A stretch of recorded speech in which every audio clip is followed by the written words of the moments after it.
Welcome to today's session on a continuation on exempted services. We have been discussing exempted services.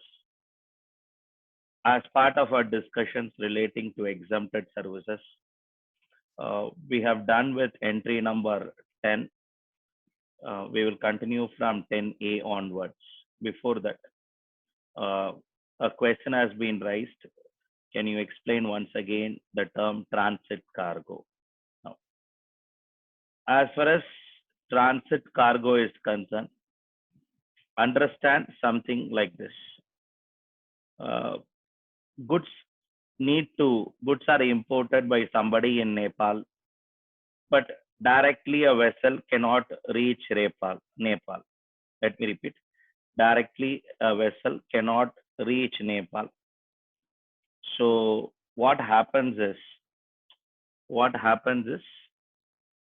goods comes to Gujarat, goods comes to Bombay. From there it is transported. While transporting, those cargoes are called as transit cargoes. In case of transit cargoes, government comes out and says those transit cargoes are going to be exempted from GST. So points for our discussion is that's all.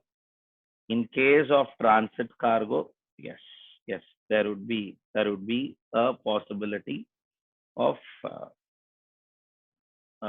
in case of transit cargo, yes, those services are going to get exempted from GST. To continue our discussion on the exempted services, post your services provided by uh, services provided by mm, a contractor in connection with your services relating to maybe all those services relating to construction, then yes, those services are also part of exemptions. So if somebody is going to construct all those middle income group people's house or lower income group people houses or economic weaker section society houses where they do only pure services is going to get exempted. After that, a specific exemption on infrastructure as 10 and 11 largely discuss about construction or construction related entries. Government thought to put it here. Any services by way of construction, erection, commissioning, or installation of an infrastructure for extending electricity distribution network. So it is an infrastructure for extending electricity distribution network to a tube well of a farmer or to agriculturist for an agricultural use. You are extending your electricity line newly, not repairing. Let me repeat.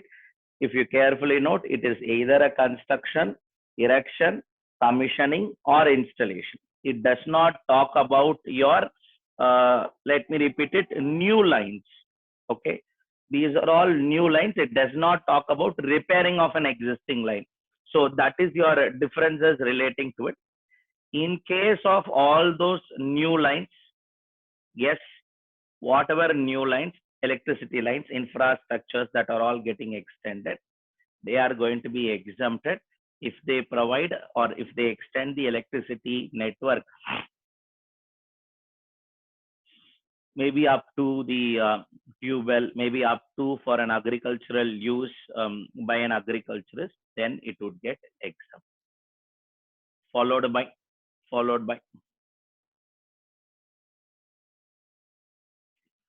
all those pure service pertaining to construction, erection, commissioning, or installation of original works of a residential unit otherwise than of a residential complex. What is entry 11 is trying to share with us, sir? Entry 11 aims in a construction or a erectioning or a commissioning or installation of a single residential unit. What do we mean by single residential unit, which is not forming part of your residential complex? If it forms part of your residential complex, then it is not a single residential unit. So whatever is going to be form part of a residential complex. Now, if there is going to be a building which has 4 units, okay, 4 units, 4 houses inside a building, then it is not a single residential unit. In a building, there is only one house, and that one house alone exists there. Then yes, it would be a single residential unit. Maybe in a suburban area, in a rural area, it's always a practice to have individual houses. Maybe as part of certain areas in and around all metros, we will prefer a single residential unit, but many times it is flats, residential complexes, high-rise buildings, XYZ. Intention is very simple. Also understand something like this. Assume your father has a dream or mother has a dream to construct a house near your hometown. So father with his small savings or mother with her savings, coupled father and mother together, bought a land, but they are not financially able with their resources to able to construct a house. A land was purchased and kept. Let son, daughter grew, and then let them construct it. So periodically people grown, and they also reach the position. For them, a few 10 lakhs is not matter. It's again a few years of earnings. So the son or daughter decides to construct that residential house or land which they have in the hometown. So only occasionally they will go. Maybe mother or father will go for about 3 days in a month. So in fact, you expect only that kind of usage. So what has been decided is we'll construct a small 2 bedroom, a hall, a kitchen house, a very normal house. Father suggests it should be better if we give a outright contract. So let him take care of material, let him take care of everything. Father suggests. Mother says, no, no, no, no, my brother is there. Let him buy and give all the materials. Let us engage a labor contractor. Let him come and do the construction. My brother will supervise. As usual, father gives up to the mother's decision. Now, if father decision would have been successful, will it be covered here? Answer is no, because that contract is involving material and labor, which will end out to be a works contract, ineligible under section 11. To the contrary, what decision took by mother has been final. So that falls back there. The brother of the mother procures all the material, source it or dumps it at a location at the site, and the respective people comes in and ensure this. Why brother, sir? See, generally, it is a like kind of internal control. A brother might get a quarrel and a fight with his own brother, rarely, but never a brother who cheat his sister. And it's ancient policy, ancient philosophy. These are all it's all imbibed in some of the genes of us in the ethos itself.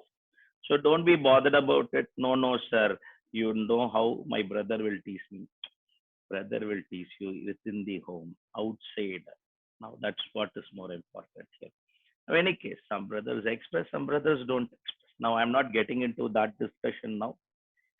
Come back here. our discussions are altogether different. Now, with reference towards our discussion, my point here is only one thing. In case of all these people, the requirement itself, if it is a pure labor, let me repeat, if it is a pure labor, then it would not be liable to tax. So all those pure labor will not be liable to tax. And in case somebody else other than pure labor, then it is taxable. So construction should be a construction of a single residential unit or a residential unit, which means there is only one house, single residential unit, then exempted. No, sir, we are going to construct ground floor, and also we are going to construct a first floor, ground floor, 2-bedroom, hall, kitchen apartment for the parent. First floor, again 2-bedroom, hall, kitchen apartment for us. Now, then it becomes 2 units. When it is 2 unit, then it would tantamount to a residential complex. If it is a residential complex, then the pure labor contract exemption is not eligible. So that is the distinguishable fact in the whole discussion. So make yourself more comfortable in those entries. Moving forward, post from pure labor residential related services, all those services provided by Fair Price Shop, FPS. Fair Price Shop to central government, to state government, or to union territory by way of sale of food grain, kerosene, sugar, edible oil, other products, where the consideration is received in the form of either commission sometime or margin sometime. What do you mean by commission, sir? You sell and give me kerosene, I will give you 5 rupees commission flat. What do you mean by margin, sir? I will sell to you at 3, you sell at whatever price you want, take the extra money. I'll sell to you at 3. When I sell it to you at 3, the gap there, it will be sold for 5.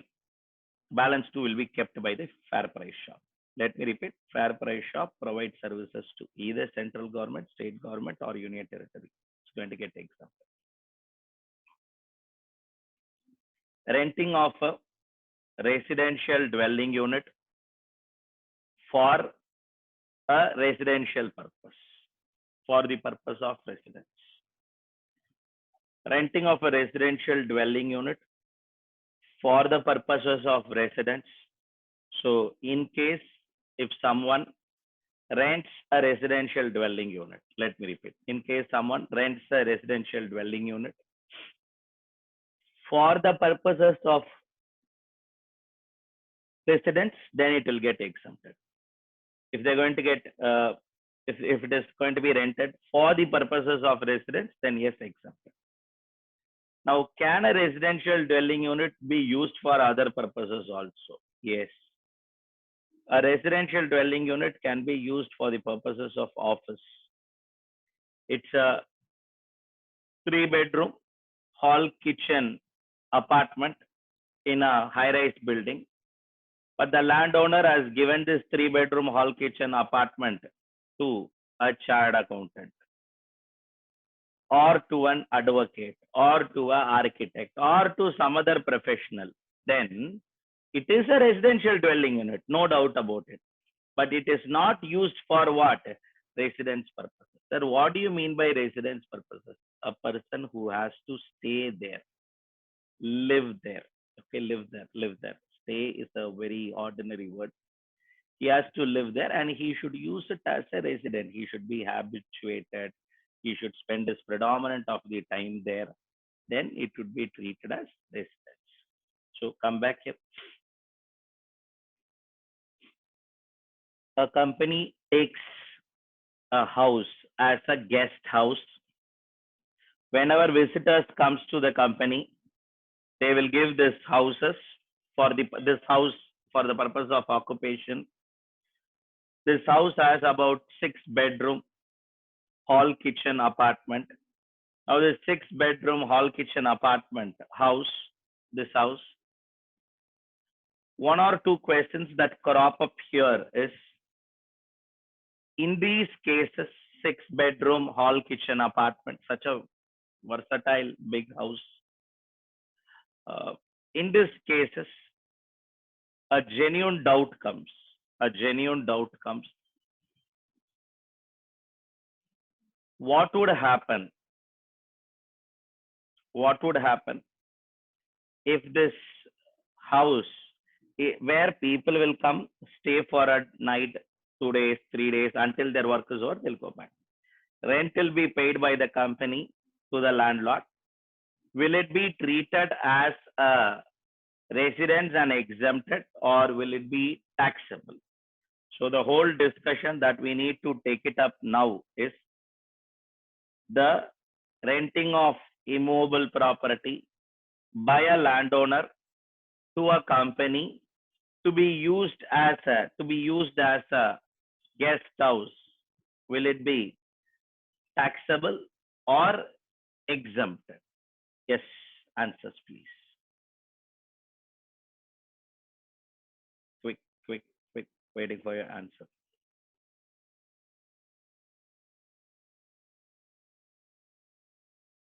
Anirudh, check. Pavitra, check. Good, good. A lot of you answered, but I'm just checking. Anaga, check. Fazil, check.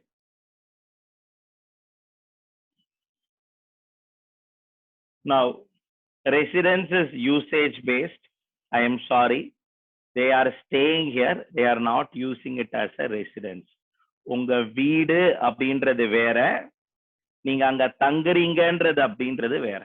இது உங்க வீடா தங்குறீங்களா? வீடுனா exemption, தங்குறீங்க அப்படின்னா taxable.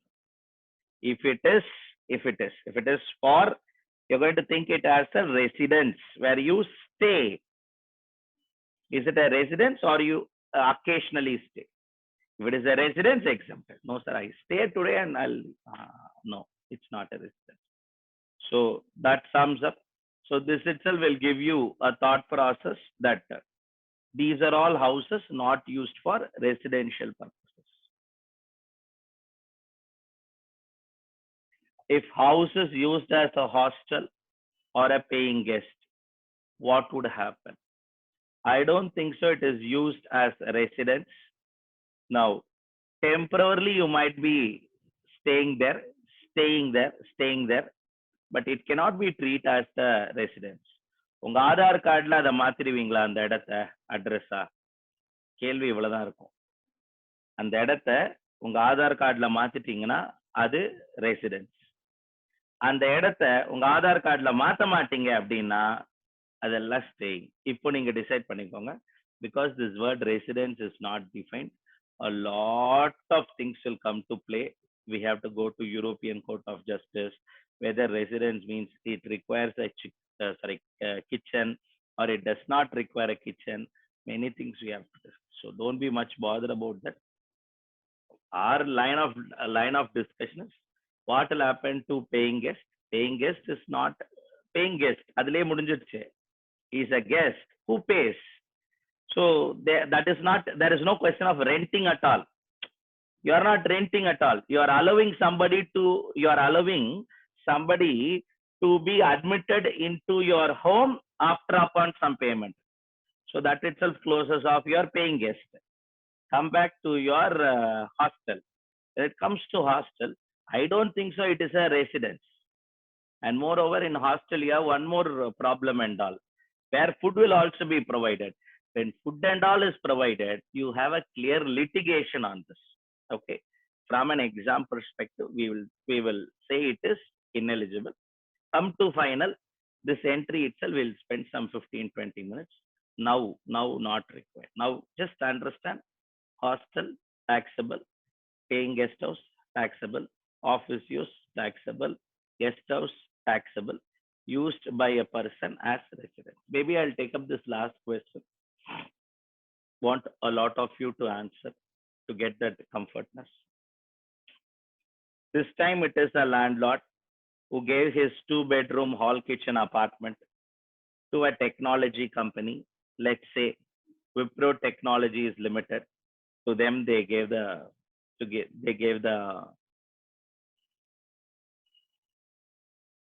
house on rent. Wipro Technology Limited has a vice president finance. That vice president finance, along with his son, daughter, lives in that property. He, his spouse, son, daughter lives in the property, 2-bedroom hall kitchen apartment in one of the high-rise building. But very important to note, rent is paid by Wipro Technologies Limited. Question before you. Taxable, exempted. Yes.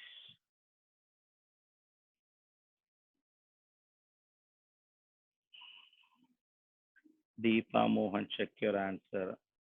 Mirna, sorry. 1 minute. Wrong reply. Aishwarya, check your answer. Kirtana, check your answer. Prabhakaran, check your answer. Achudan, check your answer. See, let me repeat it. Pavitra, check your answer. It is a residential unit. Landlord is an individual. That side, the person who has taken the property is a company. Now, it's very clearly written in the agreement. The company's employee who is deputed to be a person managing here in this state, he will use this premises. Now, question before you is the property used as a residence? Get an answer for this. If your answer is yes, then it is exempted. If your answer is no, then it is taxable. In this case, I'm sorry, the property is used as resident. That vice president finance, along with the spouse, son, and daughter, live in that property. Okay, they are not staying in a property for 1 day, 5 days, 2 months, 3 months, 15 days. As long as he is going to work in this company, yes, he is being provided a rent-free accommodation by the company. Hope you would have learned this in income tax. How the company will have a rent-free accommodation? Company will sign agreements. Now, what we are people who told the taxable, no, how you all concluded, no, recipient is company. You should not decide based on recipient. That is what I told. This is neither recipient based nor supplier based. This is service based. Is the residential dwelling unit used for the purpose as residence? If your answer is yes, exempted. நீ யாருக்கு வேணா கொடு, நீ யாரா வேணா இரு. யாருக்கு வேணா கொடுனா இண்டிவிஜுவல் கம்பெனி எல்லாம் யாரா வேணா இருந்தா நீங்க உங்க company giving its building to another company for a residential purpose, a residential building to another company for exempted. As long as the service is this, hope you all could able to understand the importance of it. See, I've been quite again and again repeating on the virtual mode. A lot of you started to think in a great way. Okay, now கேள்விலாம் பயங்கரமா வருது, வெறித்தனமா வருது. Okay, எல்லாரும் இனிமேல்ட்டு CA இந்த courses எல்லாத்தையுமே வீட்ல இருந்து கரெக்டா படிக்கிறீங்க. Basically these are all self study courses. Okay, be it all 3 professional courses, CA, CMA, CS, எல்லாமே செல்ஃப் ஸ்டடி கோர்சஸ். நியாயமா இதெல்லாம் நீங்க வீட்ல இருந்து படிக்கணும். ஓகே, இன்ஸ்டியூட் எங்கேயுமே வராம. இதுல என்ன ஆகுதுன்னா, இப்போ all your virtual classes, because you are all at your home, அந்த ஞானத்தின் அளவு ஜாஸ்தி ஆயிடுது. அதனால கேள்விகள் படு பயங்கரமா இருக்கு. Okay, I am happy that you are all started to ask. In fact all these questions should come. A nice question is raised. If I use the first floor for for office purposes, first floor for residential purposes, and ground floor for residential purposes, ground floor as office and first floor as residence. What should I do?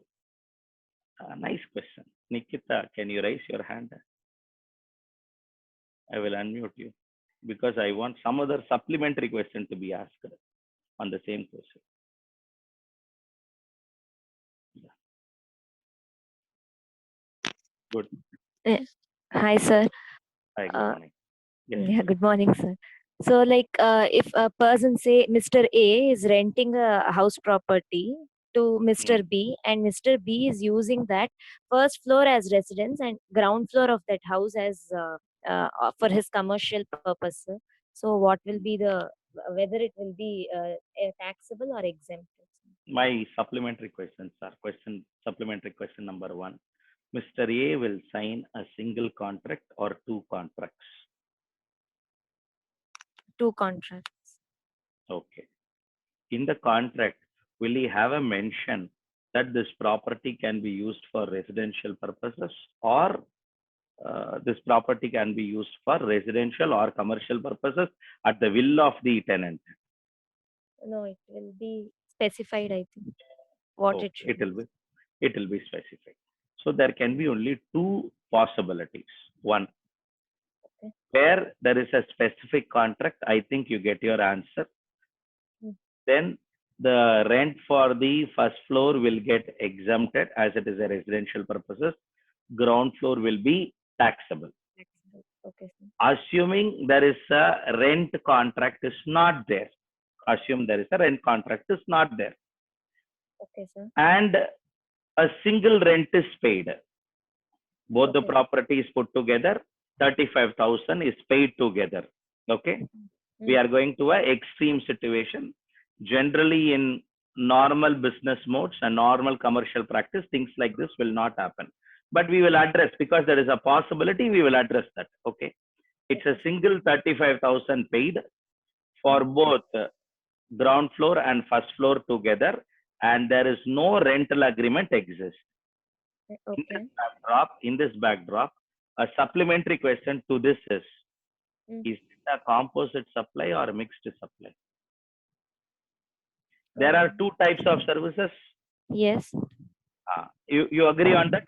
There are Yes, two sir. types of services: renting of residential dwelling unit for residential purposes, Mm. renting of residential dwelling unit for other than residential purposes. Okay. There are Yes, two sir. services. Ground floor is other than residence. First Mm. floor is residence. There is Mm. a single price 35,000 paid Mm. month on month. No agreement to bifurcated. No agreement. In the earlier example, there was a clear agreement. 20,000 for ground floor, 15,000 for first floor. So matter ends there. So you can decide what is commercial, what is residential. Here, my question is it a composite supply or mixed supply? Mixed supply. So what will happen? You decide now. What will happen? I think only the part of it. No, the principal If it is a mixed, highest rate will be taxed. highest rate is 18%. 18% you will apply only on the commercial portion or on the entire value. The entire value. That's it. That's all. So this would lead you to a conjoint discussion of this exemption notification read along with supply and composite supply or mixed supply, section 8. The idea is whenever a exempted activity and a taxable activity merges together, like this example, like this, at that Okay. time, they lose the exemption characteristic when it becomes a mixed supply. This is a classic example of a mixed supply. Okay. இவ்வளோ Okay, sir. நாள் யார் யாருக்கெல்லாம் exempt mixed supply புரியலையோ, there is no agreement. It's a single price, 35,000 you pay. I'm sorry, he cannot claim the exemption for the services in relation to residential. Done? Okay, sir. Yes, sir. Good Thank you, question. sir. Good question. Thank you. Thank Before we move forward, one of your important entry, any questions any of you have? Yes, I would take it up. Coming back here.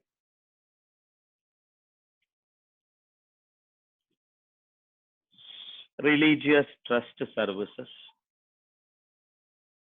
All those services provided by all those religious institutions. services by a person by way of conduct of any religious ceremony. Any person who conducts a religious ceremony will get exempted. Look at that wideness. Any person, service by a person by way of conduct of any religious ceremony. If you're going to conduct any religious ceremony, then it becomes exempted. So, for conduct of baptism in the church, they collected, let's say, 10,000 rupees. For conduct of Namakaranam, they collected 3,000 rupees in the particular temple. For conduct of certain events inside the mosque, they collected a particular sum of money. So points here for our discussion is whenever a person, let me repeat it, whenever a person collects some money, which is for conduct of any religious ceremony, then it will become exempted. Let me repeat. You need to prove only one thing. It is a religious ceremony. And it's a wide connoted word. Let me repeat. From religion to religion, the ceremonies differ. End of the day, almost all same. Somebody will call it as Graha Pravesam. Somebody call it as housewarming ceremony. But end of the day, you have a priest steps in, do some puja, and then it is handed over to you on the auspicious time. A father steps in, read all those best verses of the Bible, and again, on auspicious time, the key is handed over to the lady. Now, points here for a discussion. It's only the difference in the religion, but end of the day, ceremony remains same. A priest who steps into the house, a father who steps into the house and ensure that ceremony is handled well. Yes, no doubt, whatever money paid to that father or priest or dowry or whomever it can be, or monk, sage, or tirthankara, whomever it might be, my intention here is all are going to be exempted the moment you're going to collect it. Now, don't limit this wording. Actually, it is one of the widest wording. Every special darshan tickets, special puja tickets, all these are all conduct of religious ceremony. Somebody pay to Tirupati 10,000 rupees and take a Tirukalyanam pass for where the day in, day out marriage is happening to Venkatachalavati and Amma.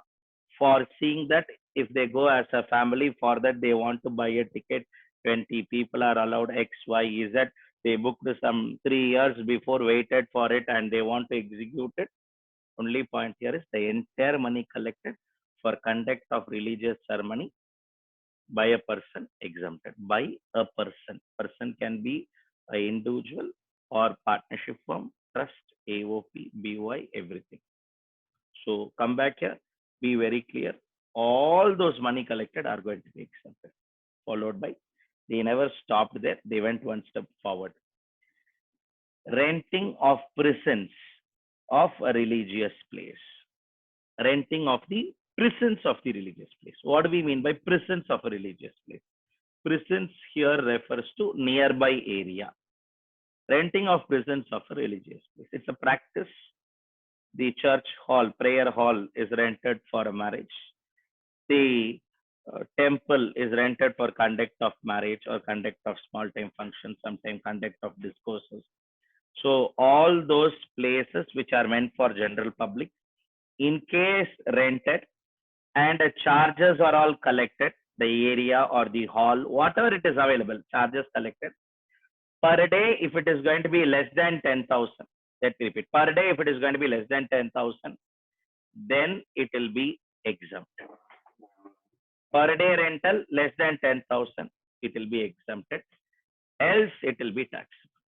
So, points for our discussion is renting of presence of a religious place meant for general public, which are either owned, managed by a charitable or a religious trust.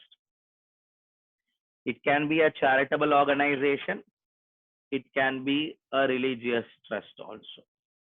So all those places which are owned, managed by religious trust or a charitable organization, where per month, per day rental does not exceed 10,000. Same in the cases if they have some shops or other places where they use it for some business or commerce. Outside the church, outside the temple, outside that mosque, you have few shops which are all belonging to that mosque, belonging to the temple. For that trust revenue generation abilities, we have all this. In case any shops, other business places, anything, if it is there, per month, let me repeat, per month, if it is less than 10,000 rupees, rent per month is less than 10,000 rupees, then it becomes exempted. Else it would be taxable. Similarly, in case if they have any rooms nearby that area and they charge less than 1,000 rupees per day, then it becomes exempted. A most careful word here is it should be located in the presence of the religious place. Presence na nearby area of your religious place, then it becomes exempted. Followed by, if you carefully note, this law simply comes out and says that all those activities, 1 minute.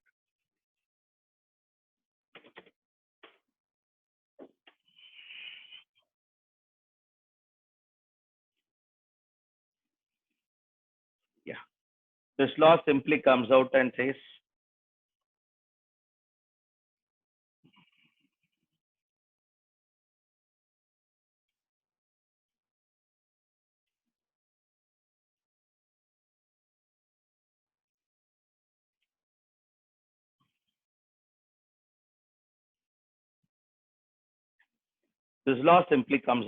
says that all those activities which are all mentioned here, renting a hall, renting a room, renting a space, shop, all this, and they get rentals less than this, then it will be exempted. Kindly make a note. It is renting of presence of religious place. Generally, all religious place will be either a religious trust or a charitable trust. Below a charitable trust, there is a possibility of a temple. Below a religious trust, there is a possibility of a temple. 99% it will be a religious trust. Let me repeat. But very interesting to note, this exemption is also now extended to a charitable trust. But renting of presence of religious place meant for general public, owned or managed by a charitable or a religious trust. There is a temple. That temple belongs to some other trust. Don't forget the temple. But nearby to temple, there is one area. That area belongs to a charitable trust. Idea of that charitable trust to raise funds out of renting this place. And that charitable trust has a very small area, about 50 or 80 people can accommodate that next to the temple. In fact, the adjacent wall of the temple. Okay. Now they say, we will allow you to use our space for conduct of some event, staying, whatever be it. For a day, our rental charges are 7,500. Sometimes those temples might be a popular temple, or sometimes the mosque will be a very popular mosque. Next area, identifying land is tough. They give, but they say per day 15,000 rupees. If they charge 15,000 rupees taxable, if they charge less than 10,000 rupees or 1,000 rupees and 10,000 per month in case of shops, then it will get exempted. It should strike to us either that religious trust itself can have places like this, or there will be some other charitable trust which will be doing like this. So those are all the great learnings that we have to take away from this. And moreover, all those money collected by father, the priest, the monk, the sage, the dowry, or could be any of those people who conduct any religious ceremony. Let me repeat. So, conduct of a religious ceremony is completely exempted from GST. This sums up your entry number 30, followed by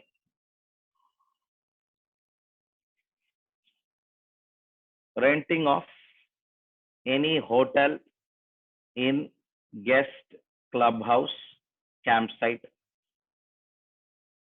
and by whatever name called, a very wide word, by whatever name called, you call it as a hotel, inn, guest house, club site, or campsite, by whatever name called, for residential or lodging purposes, having a value of supply, having a value of supply of a unit accommodation less than or equal to 1000 rupees per day. One difference between earlier word and this word, less than 1000. Here, less than or equal to 1000. Okay. Which means more than 1000 alone will be taxable here. Here, less than that number, it's taxable. That number one thing not taxable. Less than that number, exempted. Here, that number also, 1000 also exempted. And this less than or equal to 1000, no, that is an exempted portion. Sorry, that is an amended portion. Of course, exempted portion, but that amendment came only now. Earlier, it used to have a word like this, up to or less than rupees 1000. அது less than 1000 இருந்தது, அது less than or equal to 1000 அப்படின்னு மாத்தினா. Coming back here,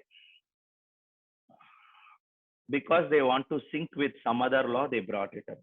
Understood. Beyond that, nothing. For those are all not covered anywhere, this was covered under another act. So just to ensure or bring sync with that act, they brought this. Now, any case, the hotels that you see on the screen, you will not get a room for 1000 rupees. I'm sure you're all aware of it. Those hotels I like, so I had it. Now, come back here. Intention is this. In case of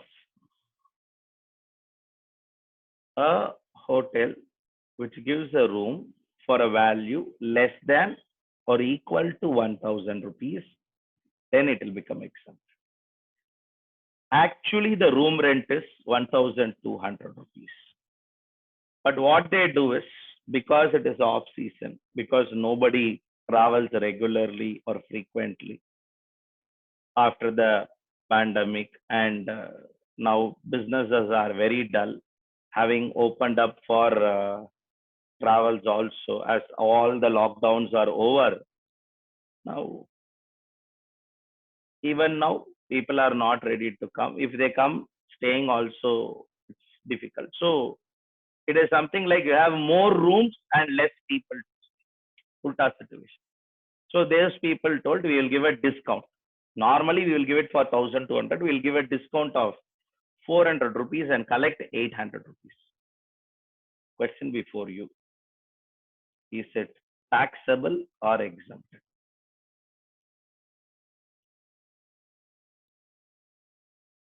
Quick. Taxable or exempted? Anirudh, Vignesh, think about it. And just come back. Quick. Others. A lot of you can answer. Good. Lot of you are answering. Good. What is otherwise answer only I'm picking up. Gangadharan, check. Quick. Others. Come on. A lot of you viewing. You want. Quick. Yes.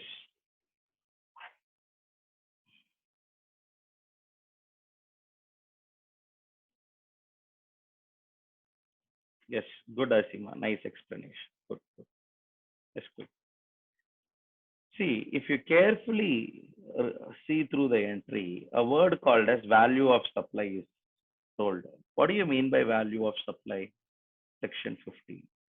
As far as section 15 is concerned, discount, will you reduce from value of supply or you will add to value of supply?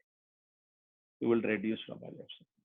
When you're going to reduce from value of supply, 1,200 less 400, then the value becomes what? 800. The value of supply of the unit accommodation is what? 800, which is less than what? 1,000. It will become exempt. So the logic is that's all. As long as they charge less than 1,000 rupees, then it will become what? Exempted, else it will be taxable. Now, any case, that is going to be your discussions as part of entry number 14. Getting into entry number 15, one of the important entries which came out and discuss about, transportation of passengers. 10, 11 discussed about construction, in between merging 10A. 12, 13, 14 picked up about renting of immovable properties. 15 to 22 roughly.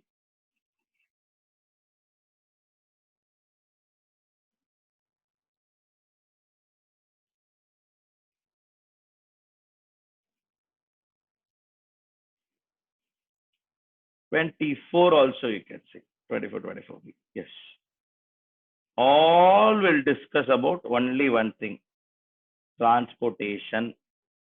In transportation, few entries transportation of passengers, few entries transportation of goods. Let me repeat it. Why I'm blocking and giving you just as part of remembrance. Transportation, இதுல இருந்து இது வரைக்குள்ள தானே இருக்கும். 15 to 19 தானே, 18, 15, 16, 17, 18 தானே உங்களுக்கு transportation of passengers. Yes. So just to have a broad idea. Now, as far as transportation of passengers is concerned, transportation of passengers with or without accompanied belongings, which embarks from a place or disembarks. So it embarks or terminates, instead of using a word disembarking, terminates, where embarking from or terminating in a northeastern state airport or Bagdogra airport in West Bengal. So where it is going to be a transportation of passengers through aircraft, where the aircraft is going to embark from, start from, not northeastern state, Nagaland, Tripura, Meghalaya, Mizoram, from there, or it starts from Bangladesh, not Bangladesh, Bagdogra in West Bengal. Then those places, whatever aircraft services are provided, those aircraft tickets are exempted from GST. Similarly, a non-air conditioned contract carriage. In simple terms, a non-AC bus which travels from one place to another. From within Tamil Nadu means Chennai to Madurai, Madurai to Trichy, Madurai to Chennai, Trichy to Chennai, Chennai to Coimbatore, Chennai to Thoothukudi, Chennai to Nagarkovil, Chennai to Kanyakumari. You have buses like this. You also have buses like Chennai to Tirupati, Chennai to Hyderabad, Hyderabad to Vizag, Vizag to Chennai, Chennai to Goa, Chennai to Pune. You have buses of these, Ernakulam this side. Every side you have bus connectivity. All those non-AC, these buses fly under permit. Whatever buses I told, all that buses fly under permit called as contract carriage permit. They carry you from under a contract from one location to another location. Okay. Now, generally, ticket is also sold for a location, a longer location. Okay. Now, in case of this, they go under a contract carriage permit. A non-AC bus would get exempted, which means, sir, an air-conditioned bus is taxable. So, what you are trying to say? Chennai Pondicherry air-conditioned bus of SETC, government undertaking or private undertaking, SRM, SRS travels or any travels. See, government does not bother always about who's your business. This particular service is exempted. Done by whom, sir? Private or public? Done by any person. A non-AC contract carriage bus is exempted.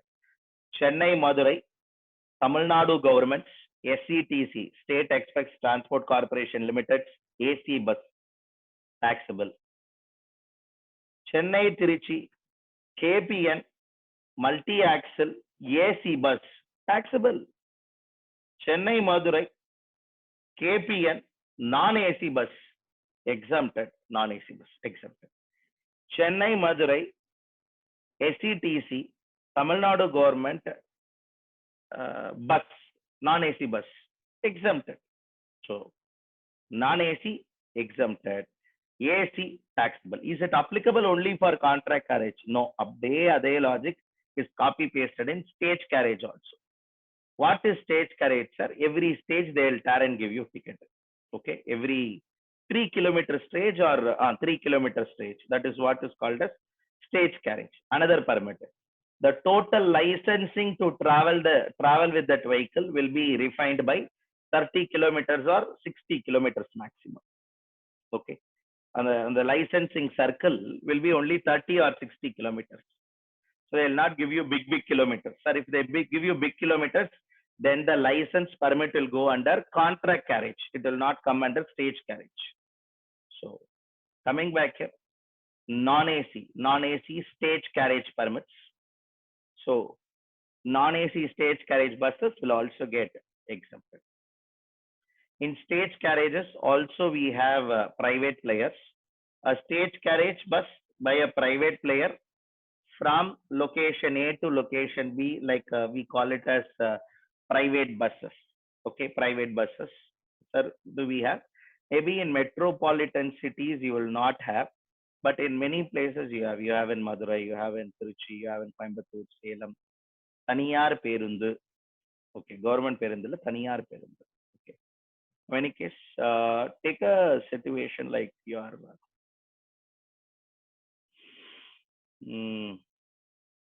Bangalore. We have a stage carriage which will be in AC also.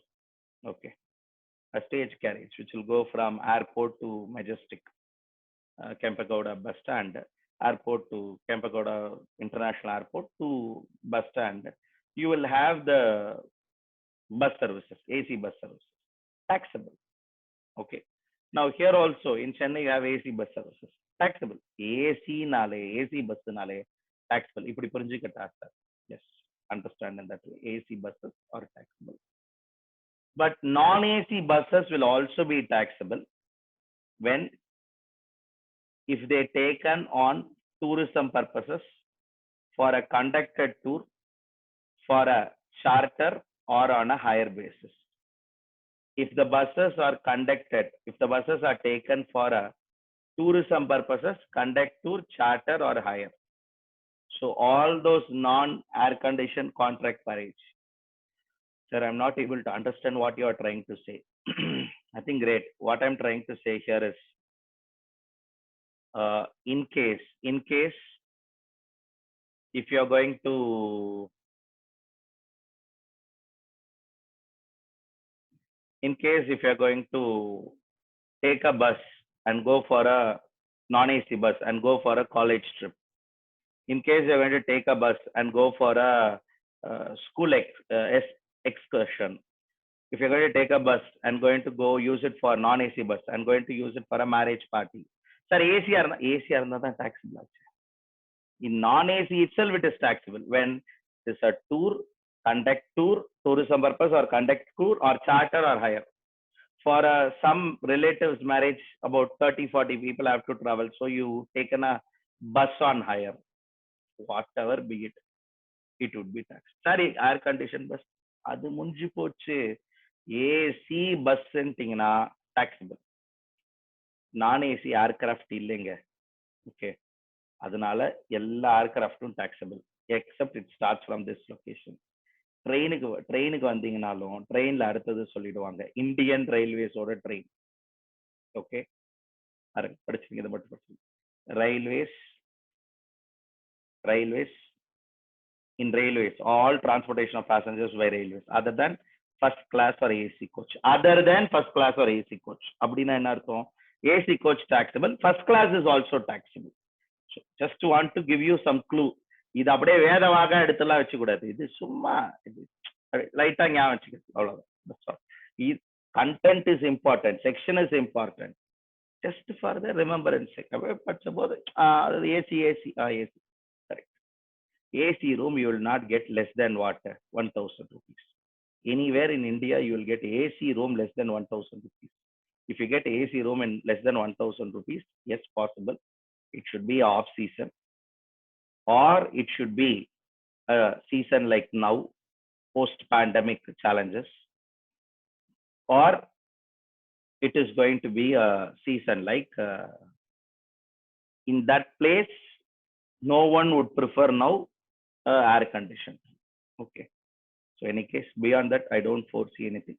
A very simple entry, a contract carriage, a stage carriage, or any of those aircraft embarks from that location or terminates at that location gets exempt,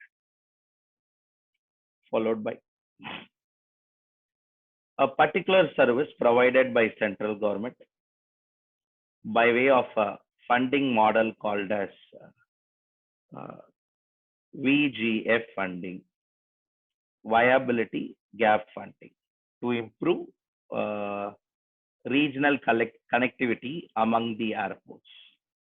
To improve regional connectivity among the airports, government has a funding model called as VGF, viability gap funding. See, actually you have about 70 plus airports in India. However, less than half of this only we are actually using. We are using, I mean, aircraft தனிக்கும் போறதே less than half தான் sir. மீதி ஏர்போர்ட்லாம் என்ன sir பண்ணி வச்சிருக்கோம்? ஊட்டி வச்சிருக்கோம். We are not using it, but we have security people, maintenance cost அதெல்லாம் இருக்கு. But sir, why nobody goes there? Very simple. No, it's not Delhi everybody is interested to go. It's not Bombay everybody is interested to go. It is, see, Pune கூட இன்னைக்கு நிறைய பேர் போக ஆரம்பிச்சாச்சு.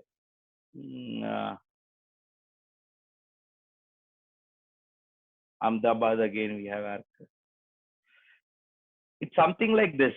Those sports are all people are not preferring to. Airports are all people are not preferring to go. For till 3-4 months before, not 4 months, 6 months before, Kannur, Kerala.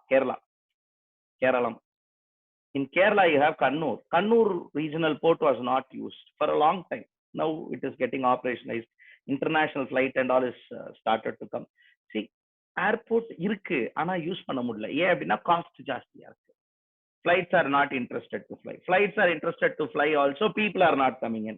So what government told? We will fund one money. Let people put one money. We will operate. For that, one money paid by government to the aviation company, not to you and me. Aviation company. That money is going to get exempted. Understand that level. At final, we will deal it in a little more greater way. Now understand services provided by aviation company by way of operating in all those regional connectivity routes, for which whatever money provided by central government for transporting passengers in this route, it is going to get exempted. Idea was, if the ticket cost is going to be 5,000 rupees, half you collect from customer, balance half will be given by government. That is the idea behind it. But any case, okay scheme, not that great and successful scheme, but okay. A question has been raised.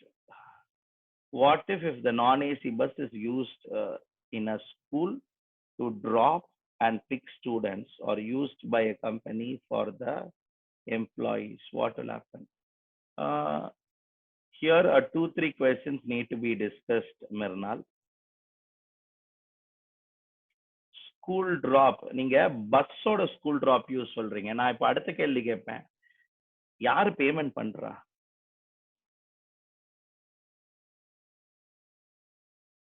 Can you come? Raise your hand.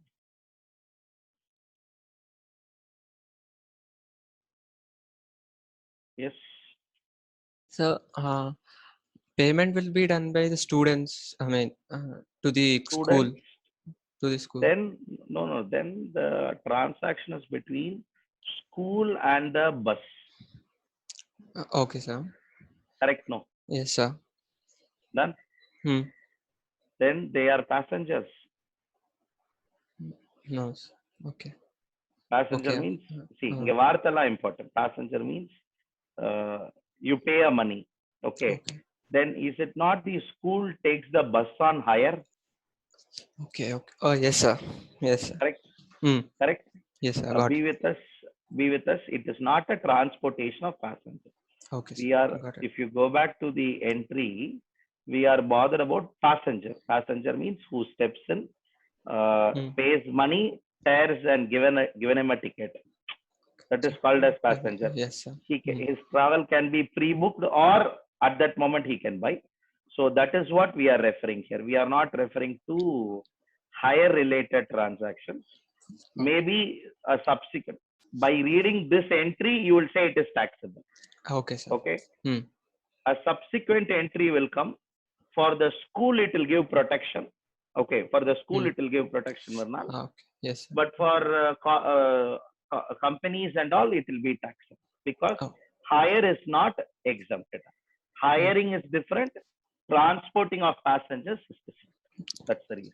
Okay. Okay, sir. Thank you, sir.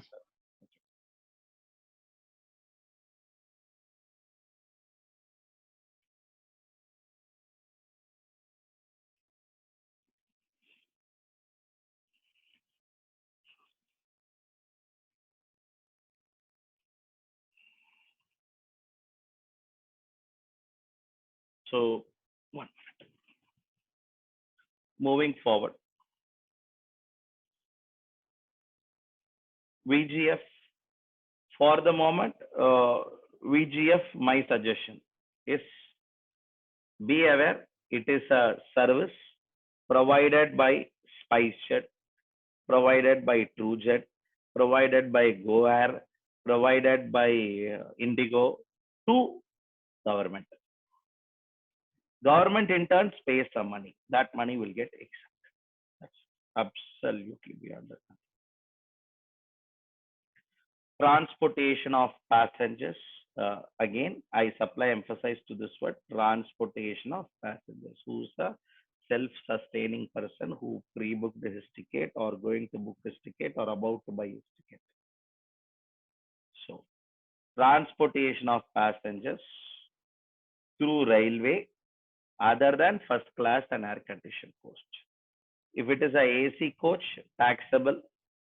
If it is a first class ticket in a train, taxable. Other than first class ticket and AC coach, which means economy class, very popularly called as sleeper class or second seating class, exempted. Similarly, all those transportation of passengers by a metro rail, monorail, and tramway. So all those transportation of passengers by metro rail, monorail, tramway will become exempted. Transportation of passengers by inland waterways will also become exempted. So points for our discussion: transportation of passengers by metro rail, monorail, tramway, exempted. Transportation of passengers by inland waterways, exempted. And then all those transportation of passengers in a public transport, other than predominantly for tourism purpose, a public transport in a vessel between places located in India. Now, if it is a public transport and that public transport should also be a vessel. See, this italic 4 is exclusive for Kerala. Only in Kerala, like how you have a bus which goes in the road, they there will use their backwaters and they'll get connected through their backwaters, okay, which is called as express waterways. They call it as. There is a line from Kochi to Guruvayur. Now, there, if a public transport vessel goes, other than predominantly for what? Tourism purpose. It might be a public transport, but it is used for tourism purposes, then taxable. Other than predominantly for tourism purposes, then it will get exempted. Sometimes people who want to explore North Goa, they'll get connected through those public transport only. In those locations, yes, it is possible. Followed by metered cabs or auto rickshaws, including e-rickshaws. So all those metered cabs, auto rickshaw fellows are going to get exempted.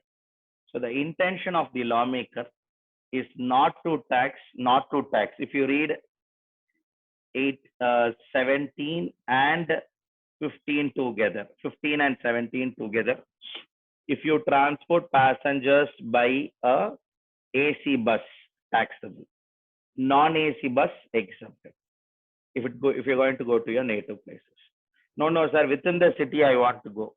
Non-AC bus, exempted. AC bus, taxable. Within the city, stage carriage. Sir, aircraft, specified area, northeastern place or Bagdogra, then exempted. Otherwise, taxable. Followed by train. AC class, taxable. First class is taxable. Non-AC, sleeper, second seating, just now bought a ticket, which is called as what? Unreserved tickets, all that are all exempted. Metro rail, transportation of passengers by metro rail, monorail, tramway, all three is exempted because huge cost is involved in it, running it. Followed by inland waterways becomes exempted. Any transportation of people within inland waterways, from Kakinada to Pondicherry, you have an inland waterway. Okay. So in case passengers are going to be transported, little rare. In case Goa to Gujarat, Chittagong to Gujarat, you have passenger transportations of inland waterways. In case of that, exempted. Public transport. A public transport means like buses. It's a public transport, but it is a vessel. It is being used, located all those places within India. But however, this public transport should not be used for tourism purposes. Followed by metered cab, not Ola, not Uber. Metered cabs means state government metered cab, like auto rickshaw, state government metered cab, state government auto rickshaws. Those auto rickshaws and meter cab, whatever money they collect for transporting passengers, are going to get exempted from GST. Before me stepping into goods related exemption, 15, 16 and 17 was passenger related discussion. 18, 19, 20, 21, 22 to some extent. Yeah, 22. 23 onwards, it's not. This 4 will become your 18 to 22 will become goods related exemption. So this is your transport of passengers related exemption. Any questions on this? Yes, I would take it.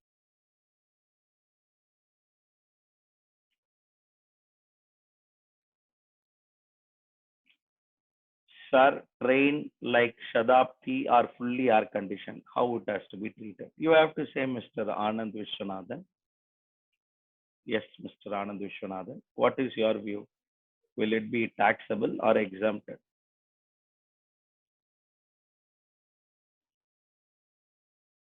Shatabdi train ticket, taxable, exempted. Quick. Yes, Anand, your view. I'm very clear. I have discussed. So you can come up with your view. Correct. It will be taxable. You are right. It will be taxable. Why? Air condition. No option at all. In certain trains, you have an option. There is a AC ticket, there is an non-AC ticket. Shadapti, Rajdhani. Now we have, what is that new train? Forgot the train, yeah. That is a new Tejas, Tejas. All these tickets are all 200%, 200% taxable. No doubt about it. Because அவன்கிட்ட ஒரே ticket தான் விற்கிறது, எல்லாமே AC ticket. முடிஞ்சு போச்சு sir. ட்ரெயினே AC, ஏசியோ AC, ஃபுல்லா taxable. Nothing, no second thought about it. Okay.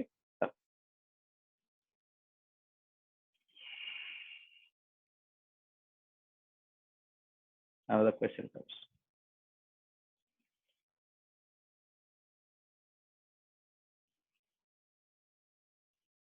Aishwarya,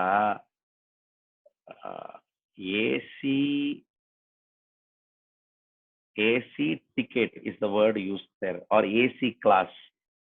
So in a train, there is a AC class, there is a first class, there is a second class, there is a, there is a sleeper class, there is a second class, and there is an unreserved. If a train has so much classes, then only the AC class and the first class will be taxable. Okay, because that is what? Transportation of passengers by railway other than first class and AC class. Other than na, other rendu taxable na artham. Okay. When it comes to metro, they never told anything. They simply say transportation of passengers by metro, it is exempted. So understand here, when it comes to metro, you will not split between AC, non-AC and all. When it comes to metro, completely it becomes exempted because there is no distinction at all. Whereas in an Indian railway, there is a distinction in the train. In a metro rail, there is no concept of distinction. Okay. Yes, Deepa Mohan. Sir, I didn't understand stage carriage, sir. Stage carriage bus. I'm unable to differentiate between contract and stage carriage, sir. How you have commuting to RR Academy for classes? Sir? How you are commuting to your college, everything, institute, everywhere? How you commute? By your two-wheeler? Bus or bike, sir. Bus or bike? Which bus? Government bus, sir. Government bus, tane? Okay. Sir. Question before you is, from your home, you take a bus, particular number, and come to institute? Yes, sir. That is a stage carriage, because it stops on selected stages, and the ticket that is given to you is a stage carriage. If you happen to travel to your native, it will pick you at one location and it exactly stops only at another location. In between, for biological break and for the driver to have refreshments and all others to have refreshments, they will stop. But technically, they should not stop. They stop on a what is it? For the purpose of these refreshments and breaks need to be taken. For that purposes alone, technically that on that journey they should not stop. That is what is a contract carriage. Like how you see every 1 kilometer or every 3 kilometers the bus stops, like that your contract carriage bus will not stop. That is a difference. And stage carriage permits are generally 35 kilometer permits or 65 kilometers permits. Okay. Beyond that, it will go. If you want to travel beyond that kilometers in a bus, means it should have a contract carriage permit. Done? Okay, sir. Thank you, sir. Where all this will be there means it all will be in Motor Vehicle Act, not in GST. Okay, it has sir. nothing to do with GST. Thank you, sir. Thank you.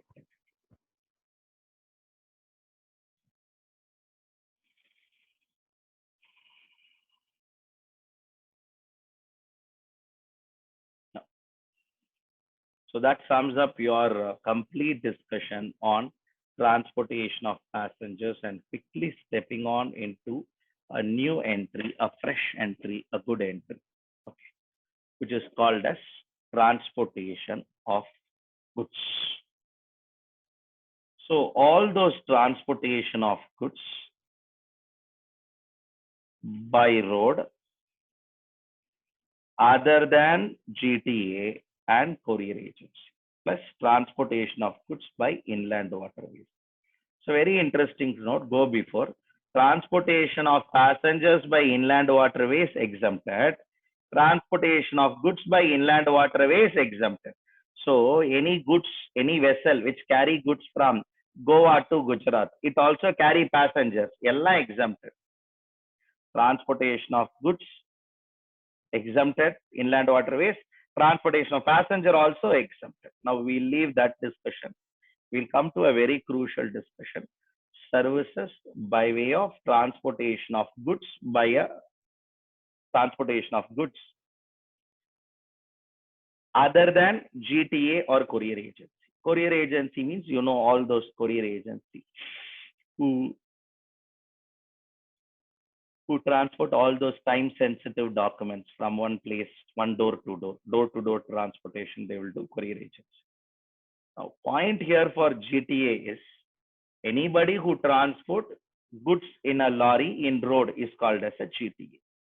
Lorry transport goods through a goods carriage vehicle and issues a consignment note.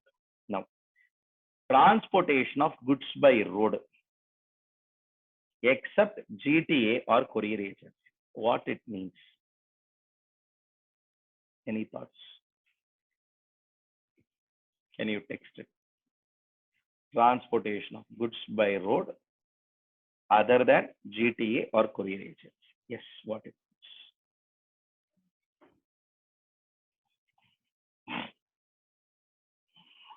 Quick. Anything that comes up to the mind. So if you want, we can also park this discussion and take it sometime later.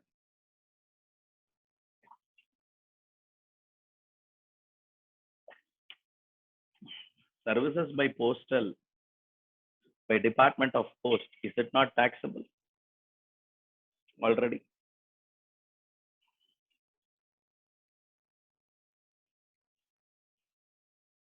GTA comes under reverse charge, that and all is okay. My question is different. Manoj, Karthik, Madhumita, எல்லாம் கரெக்டா யோசிக்கிறீங்க. Daniel கரெக்டா யோசிச்சார். நீங்கெல்லாம் யாரும் ஒரு WhatsApp group வச்சுன்னா அதுக்குள்ள ஆன்சரை போட்டுட்டு அந்த ஆன்சர் இங்கெல்லாம் போடலையே. தனித்தனியா தானே உட்காந்து யோசிச்சு ரூமை பார்த்து விட்டத்தை பார்த்து யோசிச்சு அப்படித்தானே ஆன்சர் போடுறீங்க. நான் ஆன்சர்லாம் ஒரே மாதிரி வருச்சு. அப்புறம் திருப்பி மறுநாள் கரெக்டா போடுறாரு.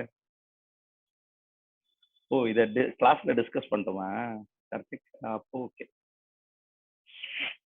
Aishwarya okay. Person travelling using bus okay. అంతే అంతే అంతే అంతే కాదంటే ఇంత ఇంత గ్రూప్ ఎప్పుడు వస్తుంది నాకు? once you have discussed. Yes, now question is very simple. Transportation of goods by road other than GTA means a very simple entry, which is going to be your bullock carts, hand rickshaw, annual rickshaw, anything other than motorized conveyance. See, understand? If it is a motorized conveyance, it has a goods carrying capacity, it becomes a goods carriage. All those transportation of goods by a goods carriage, they have to issue a consignment note.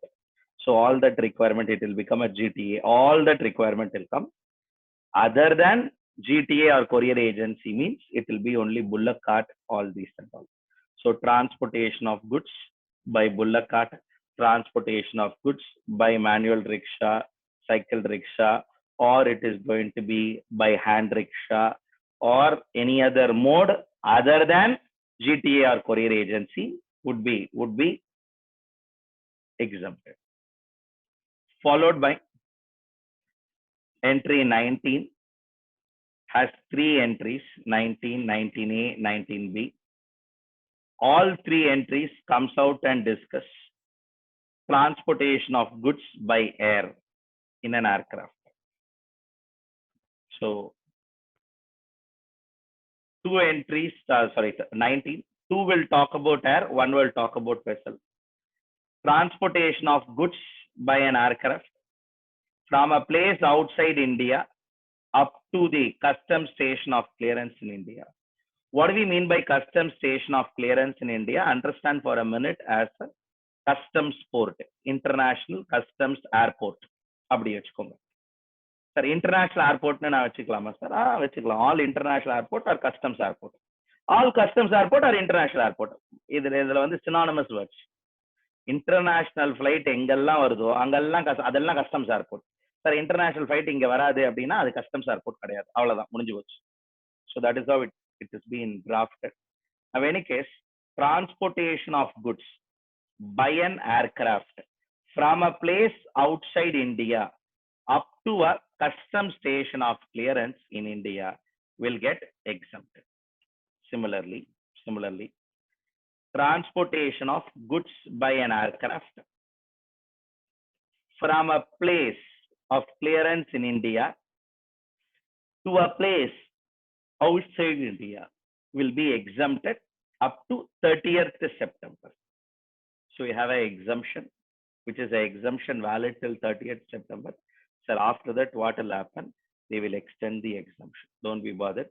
This is getting extended from March 2018. March 2018 original date, then September 2018, then again March 2019, then September 2019, then March 2020. Now it is September 2020. அடுத்த extension எங்களுக்கே தெரியும். it will become March 2021. அப்புறம் திருப்பி September. ஏன் sir இப்படி பண்றாங்க? Government want to assess it, government want to tax it, but the business environment and all is not comfortable. Already our imports, exports are all challenging. So government is waiting for the government to tax. So that's why it gets understand. Railway just like that and all never came to service tax or GST. Today just like that, for air conditioning ticket, Indian Railway accepts for tax means. Understand, one notification they issued 18 times they amended. At last poradi 2009 lend poradi, at last sometime during October 2012 only Railway Department accepted. Okay, we will pay tax only on what? AC ticket. Non-AC you will not pay tax. Okay, agreed. Non-AC you will not pay tax. Goods you will also pay tax. Okay, goods also will pay tax. It took so much. Understand, it took so much for government to convince its own organ. See, for various reasons. If there is a tax, again I have to collect it from a customer. Not all customer travels through business travel. Understand, if 1,000 people are traveling, maybe 100 people will travel for business purpose. Okay, maximum 200 people, not a entire 1,000 ticket. Of 1,000 ticket, a lot of personnel, other than personnel, all these reasons are all only there. Now come back here, core discussion. Transportation of goods by an aircraft from a place, from a custom clear off station, from a custom station in India to a place outside India is exempted. Similarly, transportation of goods by a vessel from a custom station in India to a place outside India, it becomes again exempted. So something very important and need to be noted by us is air travel, both inward and outward, is going to get exempted, whereas vessel travel or vessel transportation of goods, only on your inward it is taxable, on your outward it is going to be exempted. So air travel, inward also exempted, outward also exempted, whereas vessel travel, inward from foreign country to India, inward taxable, outward from India to foreign country exempted. Keeping that in mind, come back here. We'll take you through a small presentation on the whiteboard.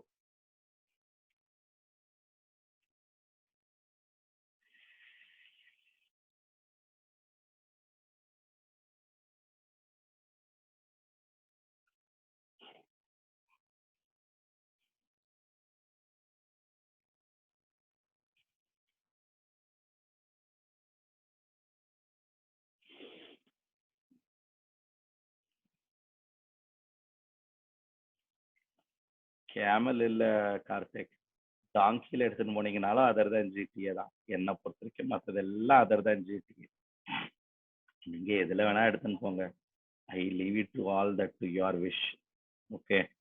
If it is in Kashmir, they will take in a particular kind of animal which is neither a horse nor a donkey. அதுக்கு பேர் வேற ஒண்ணு. என்னது ஆனஸோ வென்னஸோ ஒன்று நடந்துட்டு.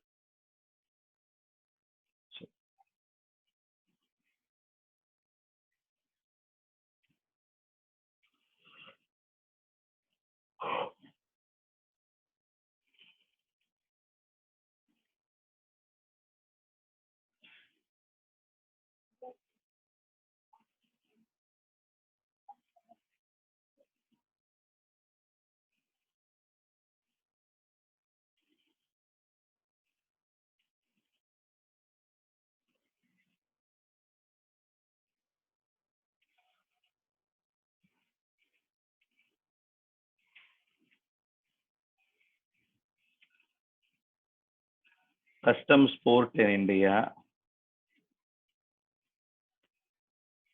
to a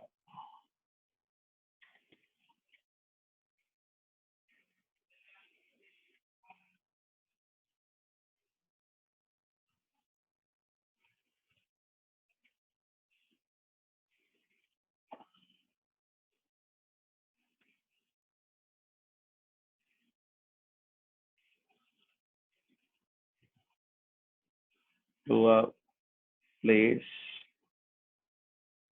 outside India.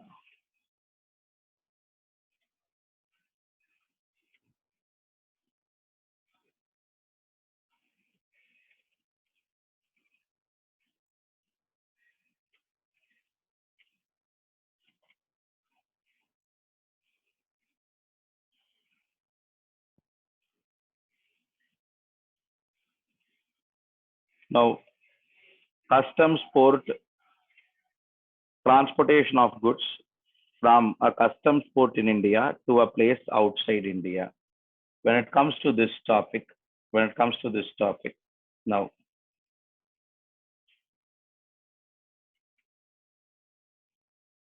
transportation of goods by air is transportation of goods by air is also exempted.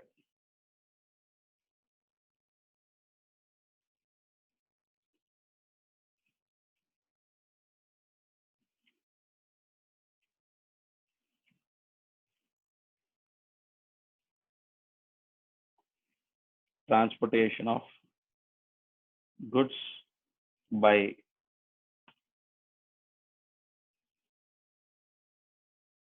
vessel is also exempted. Now, both transportation of goods and transportation of vessel both are exempted. Now, coming back here with the same logic, this time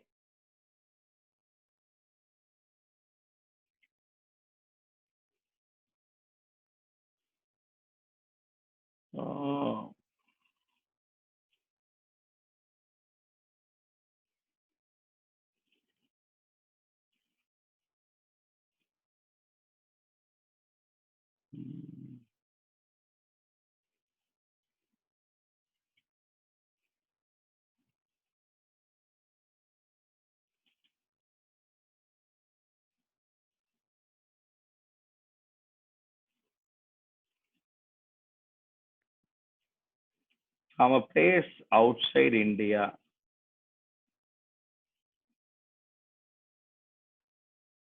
somebody brings goods to a customs port in India.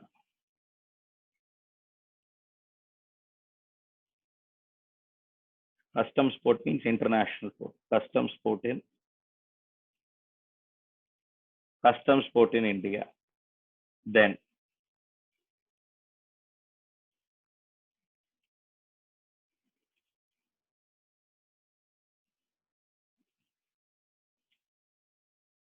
transportation of goods by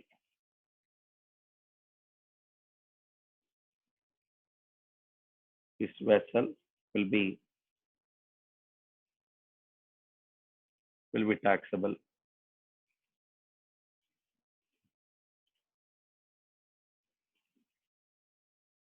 Transportation of goods by air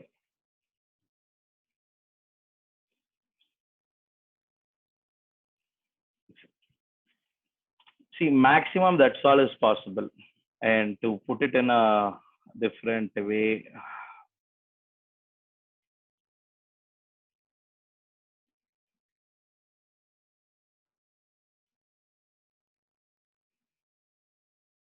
variable 19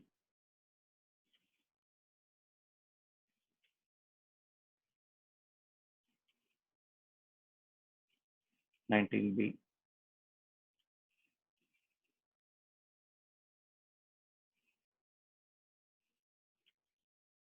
19a. Sir, why this, sir? Very simple. That is taxable. This entry is taxable. Whatever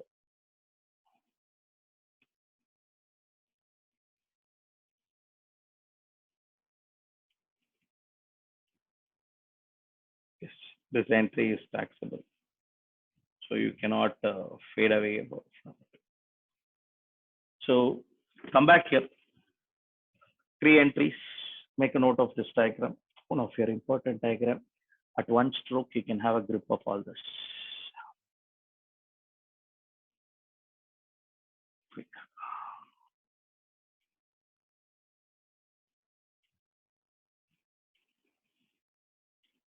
Going back to the presentation. If you carefully note, uh,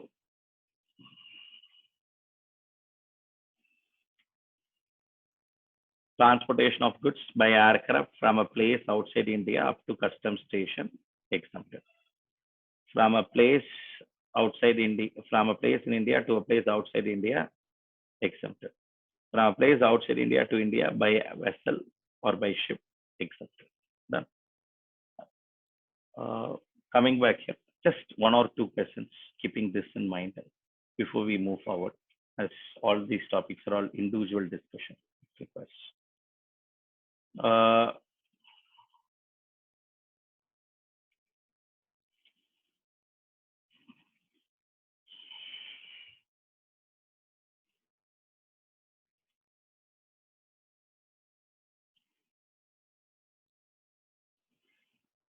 A supplier supplied his services from supplied his services in connection with transportation of goods from a place outside India to India by a vessel and transported from customs port to factory by lorry.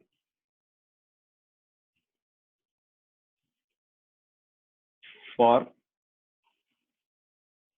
transportation of goods by vessel, he charged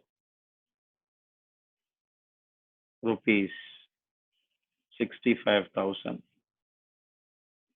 and for transportation of goods from customs port to factory, he charged rupees 15,000. Calculate the GST payable if GST is applicable at the rate of 18%.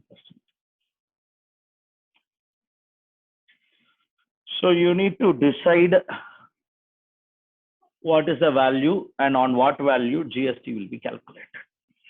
Quick, a very simple problem. Straight away test you on this angle.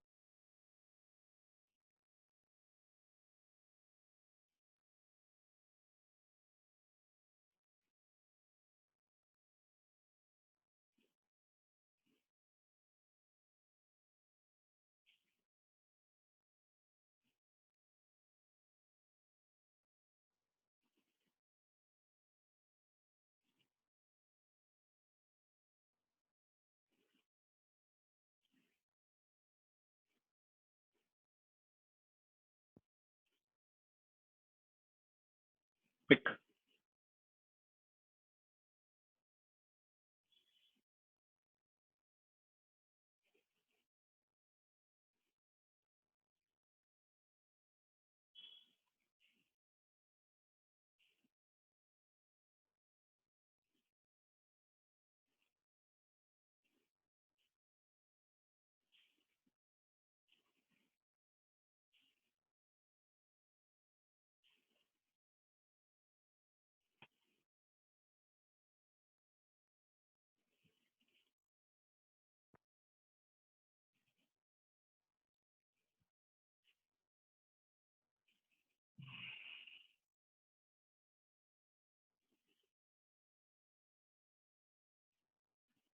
Manigandan 80,000 rupees into 80%.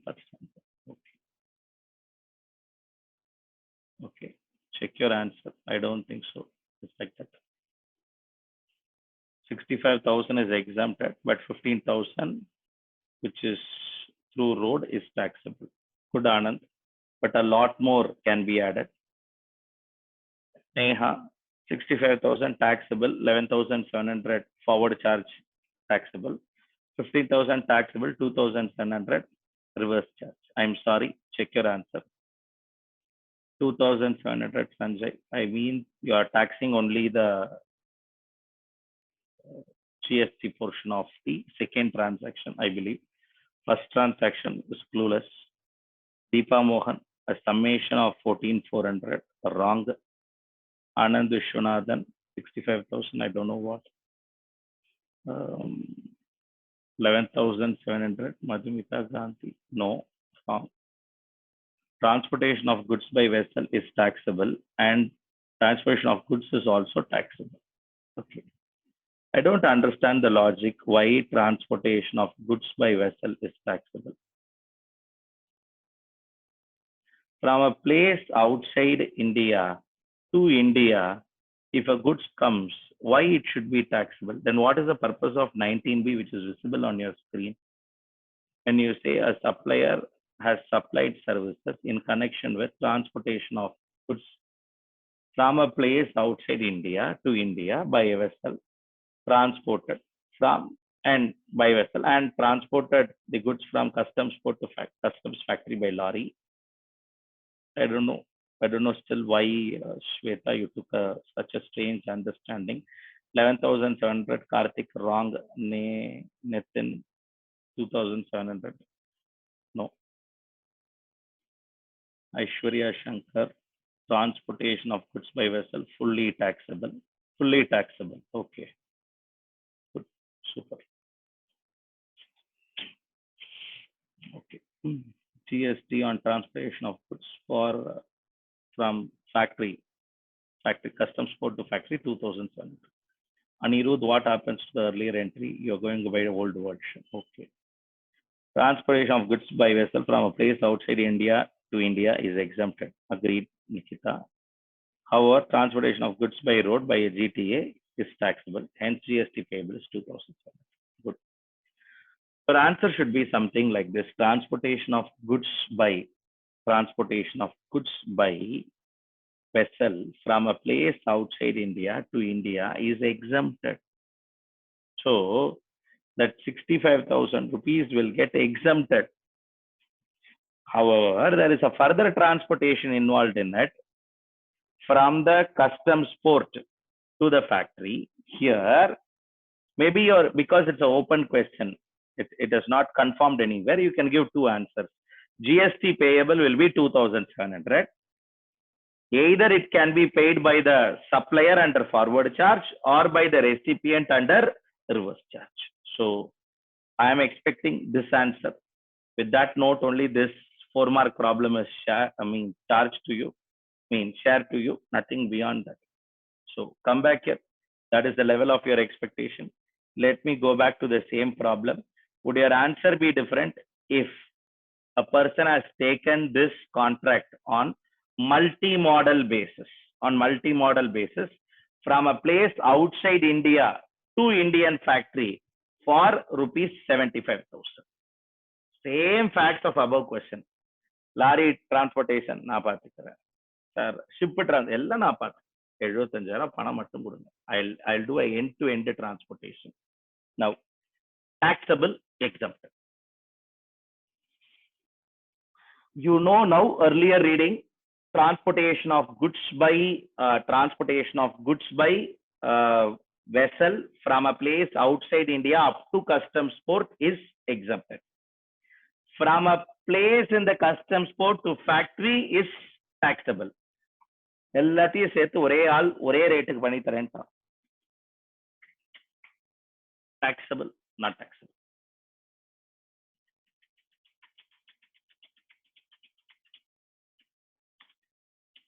Mernal, Kirtana, taxable. Anybody of a view exempted or taxable?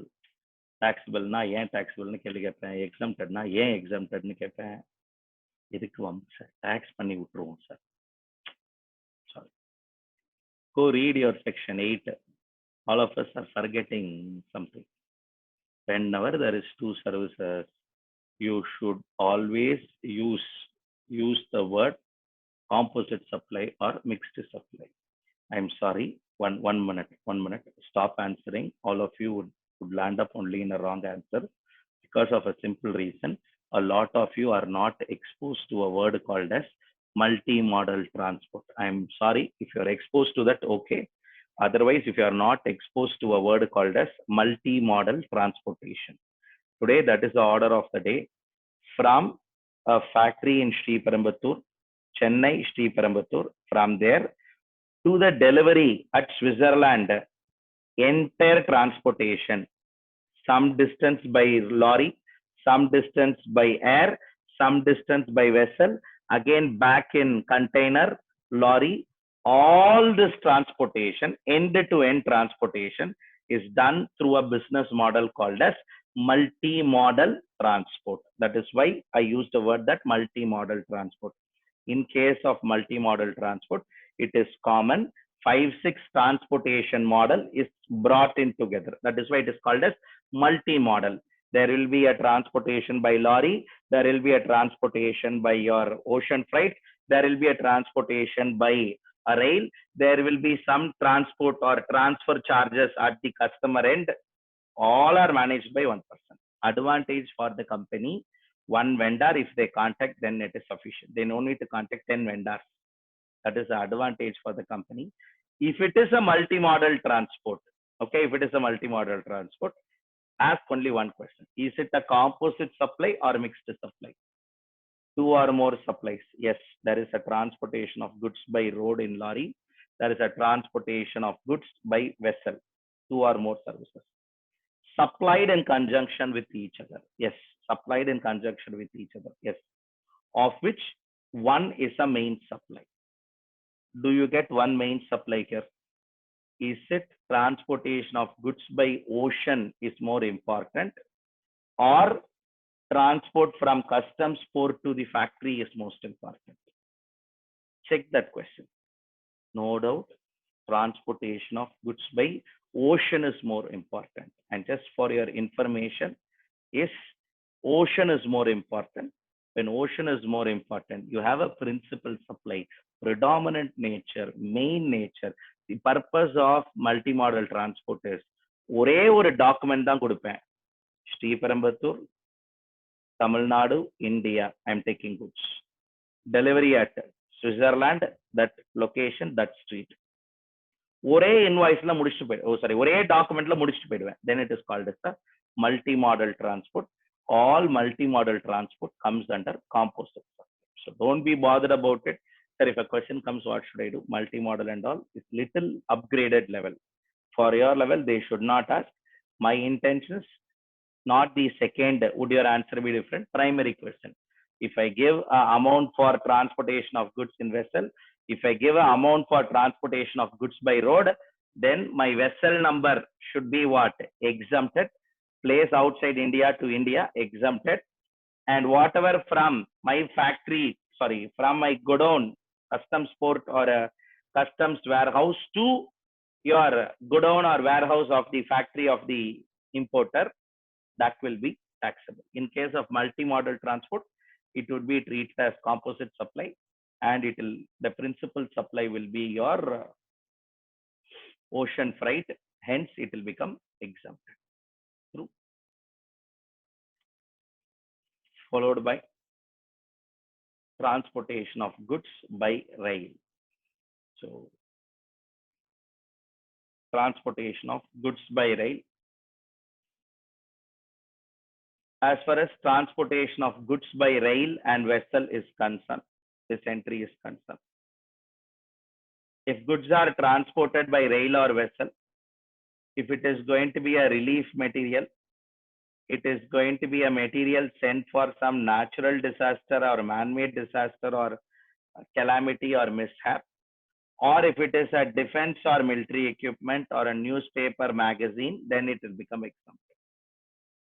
Also, railway equipments becomes exempted. So, transportation of these items, by whom? By anybody.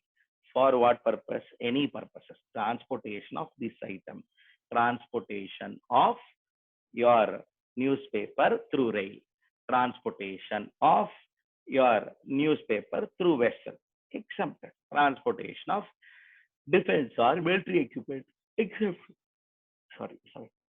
Transportation of defense or military equipment. Exempted. So the government is very clear. Transportation of these items. Exempted. Again. Followed by transportation of rail or by a rail or a vessel from a place in India to another place in India, not outside India. Intention of this exemption within India. From one place in India to another place in India. So then what will happen outside India? If your question is, that is handled by the earlier question. So come back here. If it is agricultural produce, then it is exempted. Milk, salt, food grain, all are going to get exempted, including organic matter. If you carefully note, transportation of goods by rail or vessel. These items, if they are transported, then it will become exempted.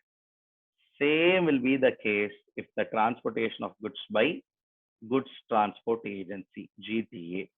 Transportation of goods by GTA by way of transporting either agricultural produce, or it is going to be your milk, salt, food grain, flour, pulses, rice, or it is going to be organic matter, newspaper, magazine, relief material, disaster material, military equipment. Sir, 21க்கும் 20க்கும் என்ன sir வித்தியாசம்? ஒரே ஒரு வித்தியாசம். 20 will have a word called as railway equipment. Okay, railway equipment. This word will not be there in your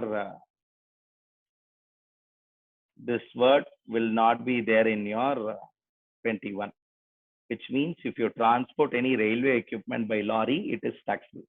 Otherwise, predominantly both are same in terms of goods. See, apart from that, some more extra exemption is there when it comes to goods. Goods wise, transportation of rice by rail, exempted. Transportation of rice in a lorry, exempted. Transportation of your vegetable fruits in a rail vessel, exempted. Transportation of vegetable fruits in a lorry, exempted. Newspaper, exempted. Organic manure, exempted. Salt, exempted.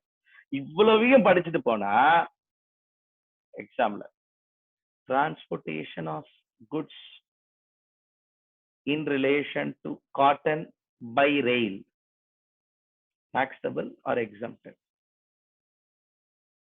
Cotton, cotton, cotton, cotton. Transportation of goods. Cotton, transportation of cotton by rail. Taxable, exempted. Raw cotton only, not combed cotton and all. Raw cotton, taxable, exempted. One exam question. Aishwarya Shankar, Radha Krishnan, Kirtana, Nikita, Pavitra, Manikandan, எல்லாம் இந்த விவசாய பூமி விவசாயம் அசீமா வாங்க சஞ்சய் விக்னேஷ் எல்லாரும் என்ன பண்றீங்கன்னா exam எழுதி முடிச்சுட்டு 2 மாசம் ஊரை பார்க்க இல்ல பச்சை பச்சேல்னு எங்க இருக்கோ அந்த இடம் போய் பார்த்து ஒரு வாரம் தீசிஸ் பண்ண போறீங்க. Okay, is cotton is an agricultural produce or cotton flower is an agricultural produce? Is rice is an agricultural produce or paddy is an agricultural produce? Paddy-யா rice-ஆ எது agricultural produce? காட்டனா காட்டன் ஃப்ளவரா பஞ்சா பருத்தியா? Let me repeat. பருத்தி agricultural produce-ஆ பஞ்சு agricultural produce-ஆ? பருத்தின்றது ஒரு flower. அந்த ஃப்ளவரை உடைச்சு உள்ளேந்து எடுத்தேன்னா தான் எனக்கு என்ன கிடைக்கும்? காட்டன் கிடைக்கும். காட்டன் அக்ரிகல்ச்சரல் ப்ரொடியூஸ் இல்ல. இது இந்த 2 ப்ராடக்ட்டுக்கு மட்டும் இருக்கிற பிரச்சனை. அதனால்தான் வேணும்ட்டேன்னு ஆண்ட் ரைஸ் நீங்க போட்டு விட்டான். Okay, understood the problem. இங்க ரைஸ்னு போட்டதுனால என்ன ஆயிடுச்சுன்னா ரைஸ் நம்ம என்ன நினைச்சிட்டோம்? Rice agricultural produce. Rice agricultural ப்ரொடியூஸே கிடையாது. நான் சொல்லல, அக்ரிகல்ச்சரல் டிபார்ட்மெண்ட்டே சொல்றான். இந்த என்ட்ரியில பிரச்சனை வந்தோடனே முன்னாடி சர்வீஸ் டாக்ஸ் டிபார்ட்மெண்ட் எழுதினா அக்ரிகல்ச்சர் டிபார்ட்மெண்ட் 3 மாசம் கழிச்சு ரிப்ளை வருது, rice is not agricultural produce, போயிட்டு வா அப்படின்ட்டான். சரி, அக்ரிகல்ச்சரல் ப்ரொடியூஸ்னா நீங்க வீட்டுல வச்சிருக்கீங்க தெரியுமா மஞ்சள், டர்மரிக். ஓகே, அதுவே அக்ரிகல்ச்சரல் ப்ரொடியூஸ் கிடையாது, அதுவே ப்ராசஸ்டு டர்மரிக். பசு மஞ்சள் பொங்கலுக்கு வாங்குறோம் பாத்தீங்களா, அது மட்டும் தான் என்னது your Sankaranti turmeric. That is what agricultural produce. அதை ஹீட்டர்ல போட்டு ஹீட் பண்ணி அதுக்கப்புறம் ட்ரை பண்ணி ஃபெர்மெண்ட் பண்ணி அதெல்லாம் ப்ராசஸ், எல்லாம் taxable. So agricultural produce means raw காஃபியை எடுத்து கியூர் பண்ணி ரோஸ்ட் பண்ணி அப்புறம் டிரான்ஸ்போர்ட் பண்ணா not. Understand the importance of the word. See, let me repeat it. In exempted services, what is important is passenger. What is important is those words, passengers, agricultural produce, defense equipment, newspaper, notebook, newspaper. Then I'll ask one more question. What will happen to magazine? Exam இப்படி தான் கேள்வி கேட்பேன் நான். Again, newspaper or magazine. தெளிவா எழுதிட்டோம். Why? Because magazines also are considered as a newspaper or covered under the same licensing modality. So newspaper, magazine, military equipment or railway equipment, agricultural produce, organic manure, all this is transported in rail or vessel. Coming back here, all this is transported. All this is transported in transported by goods carriage, going to get exempted. Actually, we have not closed entry number 21. Only we have closed entry number 20, highlighted and red. We have 2 entries to take up. Okay, 2 entries. Both the entries plus a 2-3 more exemption on goods carriage, plus some more interesting discussions on connecting this with reverse charge. All these are all pending at our end. We'll do one thing. We'll wind up today's discussion at this level and take up all those other discussions in our subsequent class. Thank you all for effective and patient listening. Thank you. Karthik, you had some doubt, Karthik. Yes, sir.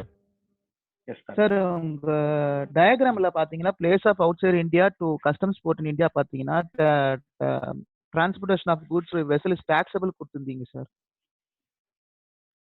அதை உங்க சம்பளம் last சம்பளம் கொடுத்தீங்க. So transportation of place of outside India to India தான் கொடுத்தீங்க. அப்போ அது வந்து Taxable. ஆமா டாக்ஸ் ஆமா பட் டாக்ஸபிள் நீங்க தான். பட் நீங்க லாஸ்ட் சம்முக்கு வந்து நீங்க எக்ஸம்ப்டட் சொன்னீங்க சார். லாஸ்ட் சம் நீங்க கொடுத்ததுல நீங்க சம் கொடுத்ததே பாத்தீங்கன்னா place of outside India to India by vessel is taxable வந்து டயக்ராம்ல கொடுத்துருக்கீங்க. இல்ல டாக்ஸபிள் தப்பா இல்ல நான் வந்து from a place in India to a place outside இந்தியான்னு கொடுத்துட்டேன்னு நினைச்சிட்டேன். அது ஏன் தப்பு? சாரி கார்த்திக், சாரி சார் இப்போ டயக்ராம் தப்பா இல்ல டயக்ராம் தான் கரெக்ட். நான் கொடுத்த ப்ராப்ளம் தப்பு. I was under the impression I gave you a transportation from place in India to a place outside India. Sriperumbudur to Switzerland நான் நினைச்சிருந்தேன். Okay, actually I gave a ulta problem. Switzerland to Sriperumbudur னு கொடுத்துட்டேன். Sriperumbudur to Switzerland exempted. Switzerland to Sriperumbudur taxable. If you bring goods into India taxable. Diagram தான் correct. Sorry. Okay, அப்ப சமபடி பாத்தீங்கன்னா 6 लाख சமபடி டாக்ஸபிளா இருக்கும். ஒரே ஒரு நிமிஷம் ஒரு நிமிஷம் லைன்ல. சாரி. Okay sir. சாரி. அது ஓவர் என்தூசியாஸ்ட். சாரி.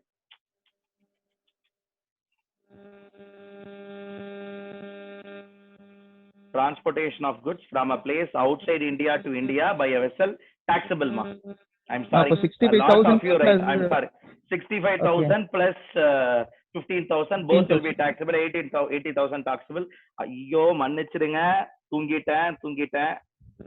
ஏயா அப்பவே சொல்ல மாட்டேன்.